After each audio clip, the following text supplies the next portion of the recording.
What is going on, guys? It is me, your boy John, with my boy Brandon, and this is Grand Exploration. Welcome to another episode of The Build.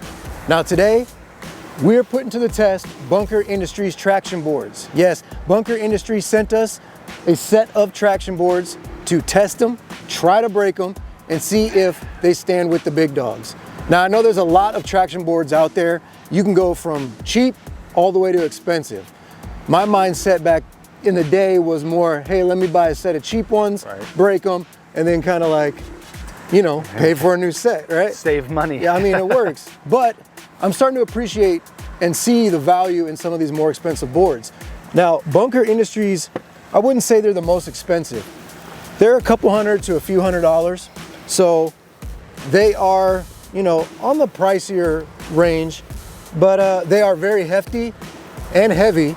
And they got some metal pieces here to really grab onto your tires, as well as replaceable studs that screw in and screw off with a tool that Bunker actually provides. And those are awesome. If you've ever used these before and you've got really stuck and you start, you know, doing a burnout on these things start to melt off or snap off. So you get a whole bag of these so you can replace them. It's like using a new board again. Yep.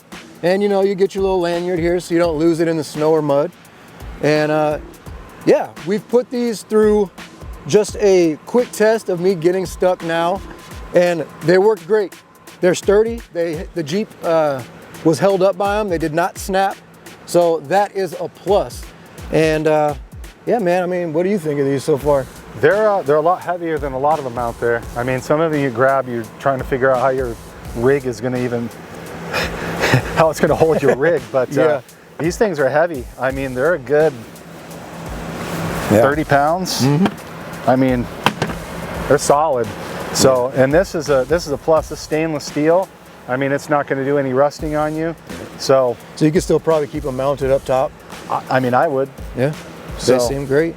The one thing I didn't like, which had nothing to do with the boards themselves, was the actual carrying bag.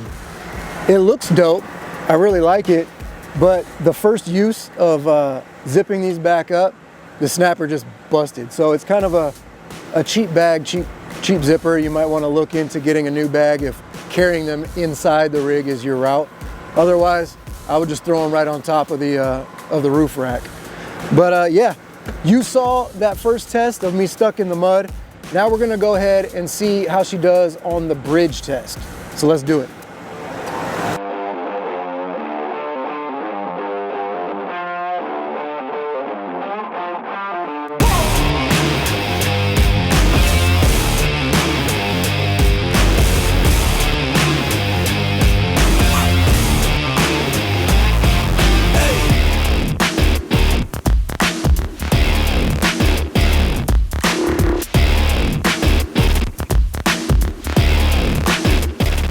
All right, there you have it, the bridge test. It was a little hard to kind of mimic a bridge test where we are right now. We did the best we could, but I still think with the rut that we did it over, I probably wouldn't do it over any deeper rut than that. I mean, yeah. They're cool.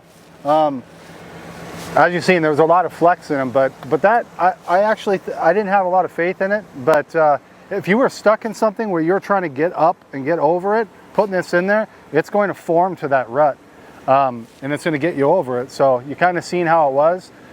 We just don't have a lot of stuff around here to do it, and we're losing some daylight, but I would definitely, I mean, they're a lot better than the brittle hard ones because they're going to snap. To hold a 4,000 pound rig, plastic is like, I mean, you better get some metal ones.